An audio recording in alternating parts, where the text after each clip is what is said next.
Hello everybody, we are back for another Pokemon Sun and Moon Wi-Fi battle. Today we're doing a VGC 2017 best of 3 matchup against Corona.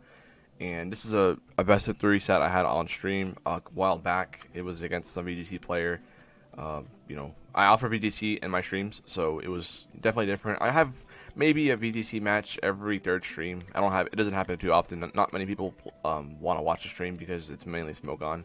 But I do offer it, and it's fair. VGC definitely has a smaller area on Twitch. I mean, there's definitely a good amount of people on there now, but it's just not as huge as Smogon. So, I do offer them, and I have them quite, every now and then, And I've been playing since December, since like middle December, when I went to the Dallas Regional. So, I mean, I pretty much know still what the meta's doing. I just haven't played a lot, so it was just kind of nerve-wracking because she said she was doing really well in the International Challenge. I think she went like 27-3 over 2 days. I don't know how the third day went, but it was pretty scary because I played the International Challenge too, and I went like I went 12-3 the first day. One day, I mean, I could have went like 14-1, but did hacks. But the second day, I think I was like 8-7 or something like that, and then the third day I just stopped. I don't know, but anyway, I was kind of just like intimidated, but like at the same time, I have a pretty cool team. I do have the Tapu Koko, Mudsdale, ARCanine, Gastrodon, and then my last two were actually the Porygon Z and the Drampa Round. They both carry Round, which is a pretty cool gimmick that I've seen on the battle spot. It's definitely gimmicky, but it's definitely kind of fun, and it's actually very threatening if the opponent does not have a bulky Rock Steel type or a bulky Ghost type, or just a Ghost type. And then, of course, she does have she was going on how she liked the Duck, Spider, Dog, Bull combination, the core. Being P2, Araquanid, Arcanine, Tapu Bulu, and then the last two were Nihilego and the Magnezone. So, just two, pretty much a bunch of ground weaknesses, but with grassy terrain and then Araquanid and then Arcanine Intimidate, it was definitely okay to have. And it looks like she had Trick Room with that, so Magnezone definitely could have been a threat on the Trick Room. So, game one, I wasn't really afraid of Magnezone, so I figured I wasn't really afraid of her Magnezone or Nihilego coming, so I just wanted to bring my other 4 Pokemon. I was really reluctant to bring my Round, because if I led game 1 with Round, she would know what I did, and then she can just bring the, plan accordingly. So my whole game plan here was to attempt to win with this 4 once, and then try to bring my PZ and drop a game 2 or 3. I just, in the back of my mind, I always think that everybody knows what everything does, so, kind of like when I use Torkoal Lilligant. I mean, everybody knows what it does now, but I was just so reluctant to bring it game 1, 2, and 3 because of the possibility of her knowing what it did. So, game 1, I just played it safe and just get into it.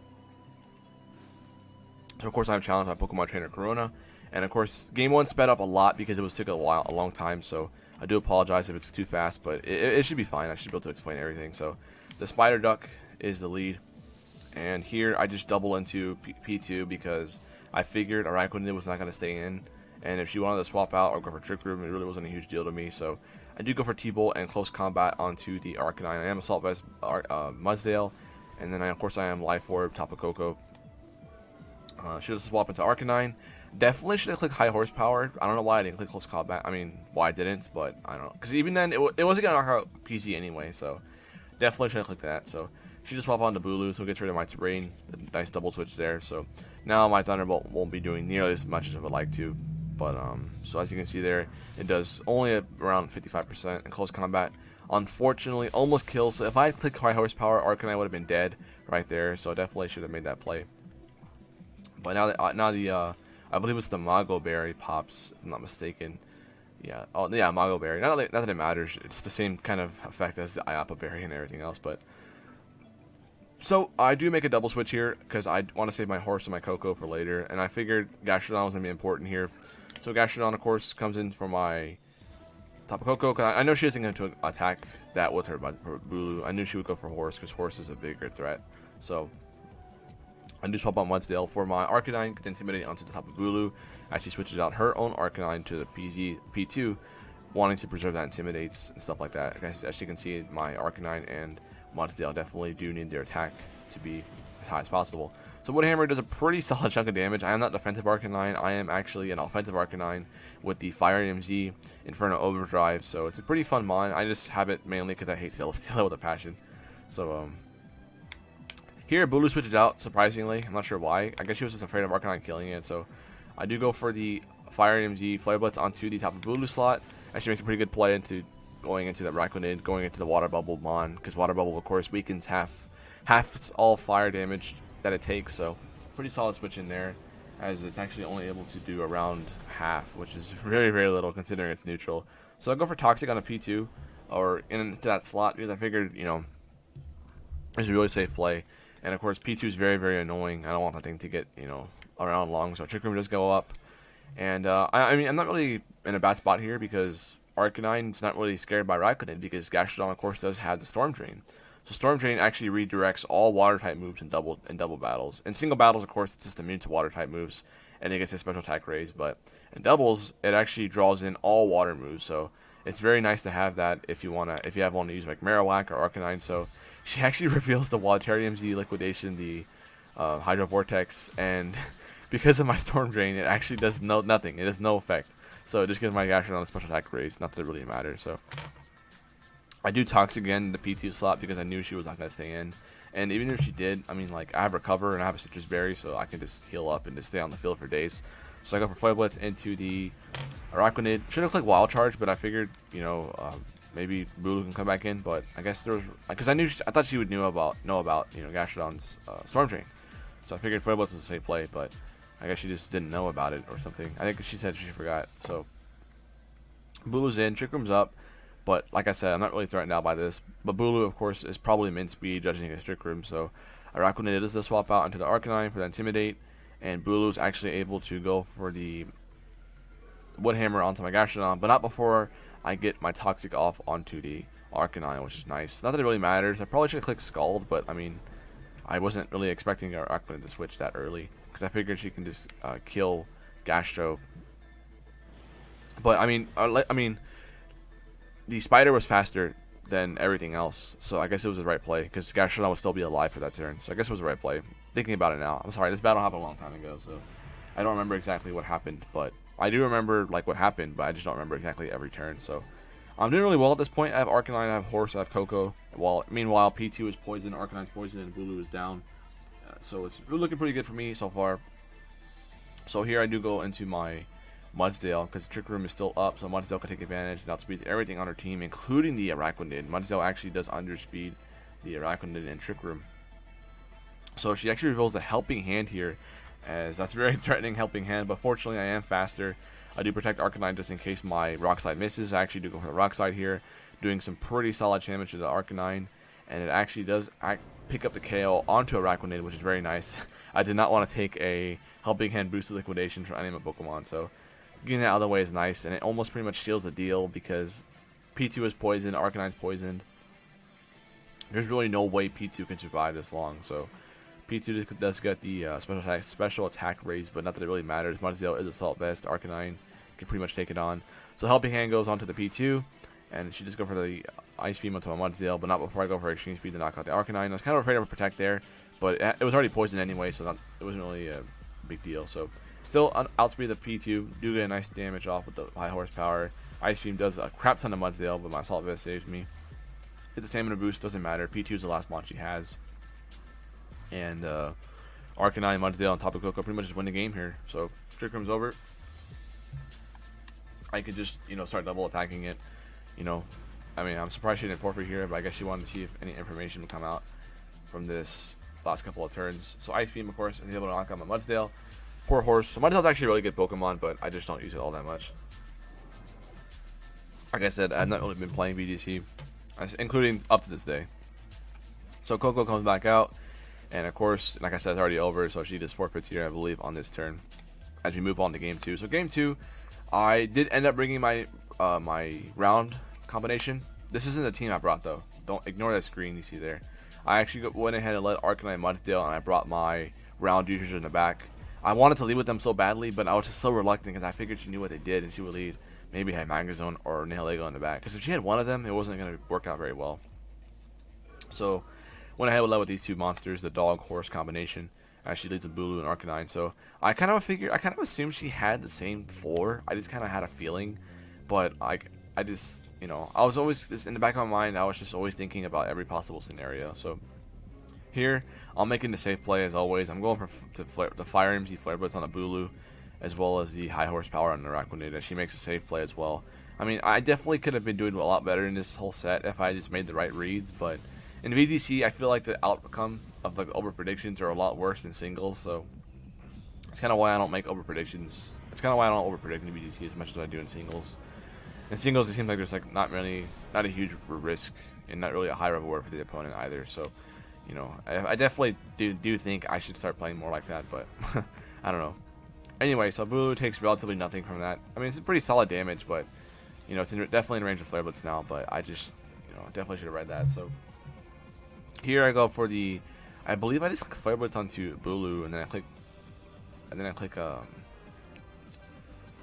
I don't remember what I did this turn, but ARCanine does come in. Of course, she likes swapping in ARCanine a lot, so I actually go for Wild Charge onto the ARCanine. I'm not sure why I did that actually, but anyway, so I think I thought when Bulu would swap out, but Wood Hammer is able to knock on my horse, and that pretty much just like does a lot to my team because Mudsdale is able to take advantage of Trick Room, as well as, you know, reliably deal with ARCanine, because, you know, ARCanine does not carry Will-O-Wisp, as we already know.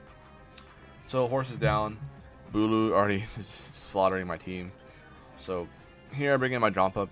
My last two, of course, are the PZ and the Drampa. So my whole goal here was just to get ARCanine to die, and then I can bring in PZ and start hopefully sweeping with my round combination. But I knew if I couldn't sweep with those two, then there was no point to reveal it, because then she might just counter it next game. So if I couldn't do it, so I go for Flare Blitz onto the Bulu now. As she swaps now, of course, I get the crit, which is kind of nice, but it doesn't really matter at this point. So ARCanine goes for Snarl as she finally reveals a Snarl, and Drampa is not going to be able to do as much damage as I would have liked it to. So ARCanine doesn't really care about that, but my Drampa's Hyper Voice isn't going to do much. Drampa actually does not have Protect. I actually have Hyper Voice, Round, Flamethrower, and Draco Meteor. So I mean, it's a pretty okay set, I guess. It's not really anything special for the moveset. I definitely don't really need Hyper Voice, but I did have it in case Round was not an option. So ARCanine still chilling.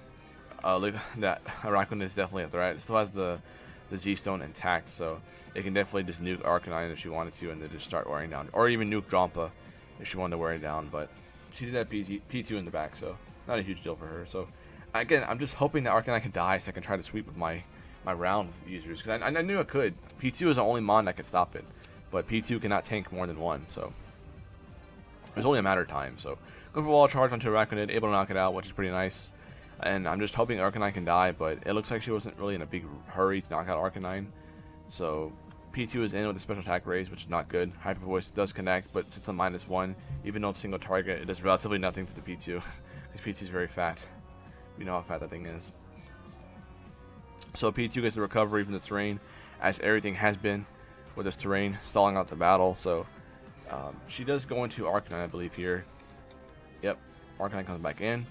And it looks like my ARCanine is not going to die here on this turn, so I just go ahead and swap directly into my PZ, because I know she probably wouldn't attack that slot. So I figured Snarl would come out, and then maybe Ice Beam, or even Helping Hand. It really wasn't going to attack me, so Helping Hand does come out. With the special attack raise, Ice Beam is definitely able to knock out my Drampa. So my round combination is pretty much out of the question here, which is, I guess, arguably was a good thing, because I did not reveal it game 2. But at the same time, I actually had a real shot of winning. Seeing as how P2 was definitely took that chip damage, would definitely be in range of the double round. So ARCanine comes back in, and of course, since I am Choice Scarf PZ, I am pretty much forced to lock myself into a move that I figured would be the best. So I figured Ice Beam was the best move to lock myself into, because I can always get the freeze somehow on P2. And then of course I could deal with Bulu. So Ice Beam does nothing, protect on the ARCanine. I do Wall Charge into ARCanine. So here I'm just gonna click Ice Beam like all game. Hopefully I have a shot. I could have just forfeited here and made it go faster, but you know, I just wanted to play it out in case I did get some freeze hacks. So ARCanine swaps, again making safe plays as usual, as I go for the Ice Beam once again onto P2, I believe, and then Flare Blitz again into Bulu. I mean, into a Wall Charge again into the ARCanine. So Ice Beam does nothing, no freeze, Wall Charge again. Definitely should have read that, but like I said, I've been playing safe all game. Haven't been making reads at all. And the Trick Room does go up. And of course that does seal the deal, but the game's still going to go on because I decided to play it out for whatever reason. Like I said, the game's already over. I just wanted to see if I can get some information out of Bulu and see what else it carried, because all I've seen was Protect and Wood Hammer.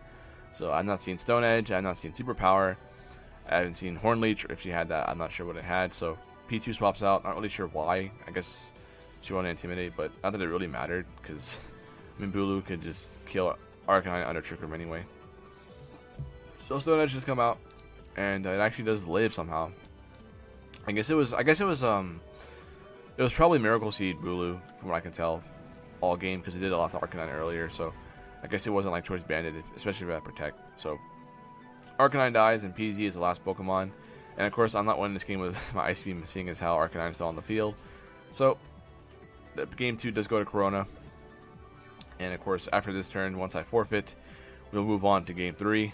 And game 3, I said, alright, I'm throwing in all the marbles. I'm going to just lead with it. I'm going to bring my PZ and my Drampa, and I am just going to lead with them. And hopefully, she does not bring Magazone or Nihilego, because if she doesn't, I win the game for sure. So I'll lead with my 2 beasts, and now it's time.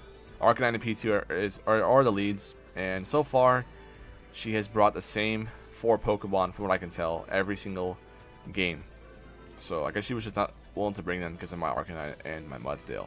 So Drampa and PZ are in. I double into P2 because I know she's protecting ARCanine. I just know it's going to happen. And of course, P2 is the fatter threat here. So go for round, which is base 120 with my adaptability boost. Does a relatively good damage, and then Drampa goes immediately after round. Life 4 base 180 does a crap ton, but P2 still lives as P2 goes for Ice Beam on the Drampa, which of course without the Helping Hand boost, it does not kill. So that's still good.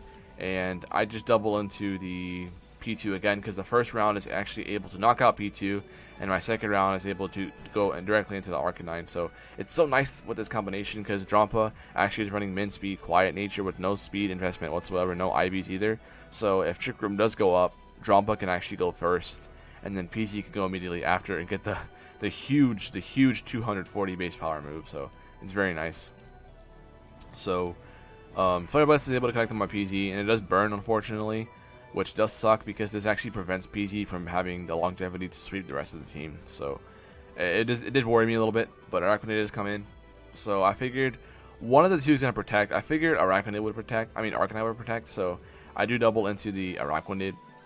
I should actually goes for the double protect. I definitely would have tried to I definitely would have protected only one of them and tried to get to 50-50 because, I mean, protecting both definitely just lost momentum for sure, but I can understand the play seeing as how my PZ was burned. So if it wasn't burned, I think going for one of them was the better play, but she does attempt to double protect into the Araquanid as my round is able to connect, and the second round will definitely knock out the Araquanid. So Spider is gone. So these 2 mons have already slaughtered 2 of her core, the Spider Duck, so those 2 are gone. Arcanine is still on the field, and I can only imagine that Bulu is the last Pokemon. So Flare Blitz off into Drampa, of course, was the play because PZ is going to die to burn. And if PZ hadn't got burned, it would still be a round, but then again, Drampa wouldn't be there, but round would still be doing a good chunk of damage because it's base 120 damage with the adaptability boost. So Mudsdale's in, and Bulu comes in on her side, and then I have my Arcanine as well. So I had these 2 in the back in case Nihilego or Magazone came. So matchup's definitely in my favor. All I have to do is click the Inferno Overdrive onto Bulu, and then of course high horsepower on the Arcanine. Arcanine cannot one-shot my Mudsdale. It can't Will-O-Wisp me, so at this point the set is over. I can just click Inferno Overdrive, knock out Bulu, and then knock out her Arcanine with the high horsepower. So really good set. I was actually really shocked the way I played first game. I played really well. Second game, I was just too timid to bring my round users. Again, it's not really a great gimmick. It's not that great of a team to build around, but it was always fun to use in VGC battles. It did not do too great on Battle Spot, only because I was still afraid to use it because people might knew what it did. So I don't know. I definitely should just be more adamant about it if I go on Battle Spot.